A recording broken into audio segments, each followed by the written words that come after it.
Next time you see Mati, please say hi sa kanya. My name is Justin Piñon and people call me the mental assassin because of my ability to read minds. Meron ka bang naalala na specific time na nangyari sa buhay mo? As in, naalala mo yung exact na oras? Meron? Now, I want you to think of that exact time and isipin mo din kung may tao bang kasama doon. Yes.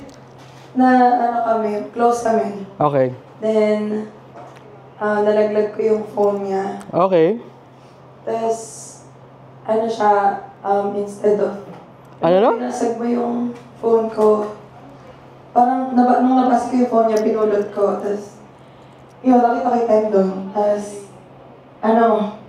nagdadadabog siya dun sa, the street namin. Isa sa mga natutunan ko nung pandemic is yung tinatawag na resonance. Nare-resonate sa akin yung time nung nangyaring yun. So, ano yung time?